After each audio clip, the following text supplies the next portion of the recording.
एक बूढ़ी औरत ने एक अजीब दिखने वाली लड़की को अपने घर में जगह दे दी थी। फिर जो हुआ उसने कभी सोचा भी नहीं था। एक रात उसके घर में एक चोर घुस आता है। बूढ़ी औरत उसे देख लेती है। पकड़े जाने के डर से चोर उसे मारने ही वाला होता है। तभी कई किलोमीटर दूर बैठी वो रहस्यमयी लड़की अचानक सब महसूस कर लेती है। अगले ही पल चोर का सिर फट जाता है। जब पुलिस पहुंचती है तो उन्हें सिर्फ उसकी लाश मिलती है। कोई नहीं समझ पाता कि आखिर ऐसा हुआ कैसे। असल में ये लड़की कोई इंसान नहीं थी, वो एक एलियन थी। कुछ दिन पहले बूढ़ी औरत के घर के पीछे एक अजीब चीज आसमान से आकर गिरी थी। बाहर निकलकर देखने पर उसे पता चला कि वो एक एलियन स्पेसशिप था। डरी हुई औरत तुरंत पुलिस को फोन करती है, लेकिन पुलिस उसकी बात पर यकीन नहीं करती। उन्हें लगता है कि बुढ़ापे की वजह से वो ऐसी बातें कर रही है। अगली रात जब वो फिर बाहर जाती है तो स्पेसशिप के अंदर से एक कमजोर और घायल एलियन बाहर निकलता है। वो इतनी बुरी हालत में था कि ठीक से खड़ा भी नहीं हो पा रहा था। बूढ़ी औरत पहले तो डर जाती है, लेकिन फिर उसका दिल पिघल जाता है। वो उसे पानी देती है, कंबल देती है और रात भर उसकी देखभाल करती है। अगली सुबह एलियन दरवाजे के बाहर चुपचाप बैठा मिलता है। उसे देखकर ऐसा लग रहा था जैसे कोई बेसहारा बच्चा मदद का इंतजार कर रहा हो। अब बूढ़ी औरत उससे डरने के बजाय उसकी चिंता करने लगती है। वो उसे अपने घर के अंदर बुला लेती है। हालांकि दोनों की भाषा अलग थी, फिर भी धीरे धीरे उनके बीच एक अनोखा रिश्ता बन जाता है। एलियन को सबसे ज्यादा सेब खाना पसंद था और यही बात बूढ़ी औरत को सबसे ज्यादा प्यारी लगती थी। कुछ समय बाद उसकी दोस्त एनी उससे मिलने आती है। जब वो घर में असली एलियन को देखती है तो उसके पैरों तले जमीन खिसक जाती है। पहले उसे लगता है कि उसकी दोस्त मजाक कर रही थी, लेकिन अब सच उसके सामने खड़ा था। डर धीरे धीरे हैरानी में बदल जाता है और फिर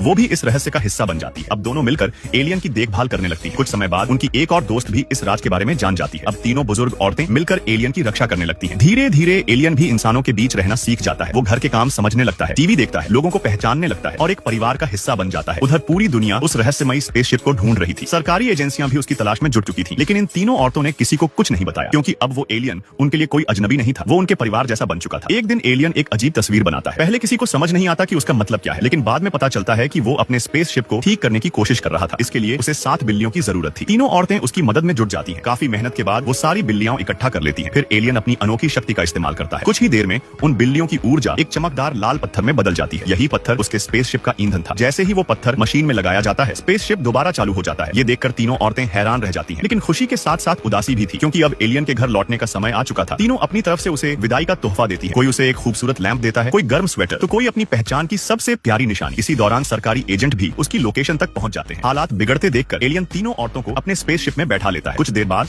वो उन्हें एक सुरक्षित जगह पर उतार देता है। अब विदा होने का समय आ चुका था। एलियन उन्हें अपने साथ चलने का इशारा करता है। एक पल के लिए बूढ़ी औरत का मन भी डगमगा जाता है, लेकिन फिर उसे अपने परिवार की याद आ जाती है। उसे एहसास होता है कि उसका घर अभी भी यहीं है। आखिरकार वो एलियन को अलविदा कह देती है। एलियन चुपचाप स्पेसशिप में बैठता है और धीरे धीरे आसमान में गायब हो जाता है। समय बीत जाता है, लेकिन बूढ़ी औरत उसे कभी नहीं भूल नहीं पाई। फिर एक दिन जब वो अकेली बैठी उसे याद कर रही होती है, तभी उसकी खिड़की के बाहर एक चमक दिखाई देती है। उसे देखते ही उसके चेहरे पर मुस्कान आ जाती है, क्योंकि वो समझ चुकी थी उसका दोस्त उससे मिलने आया है।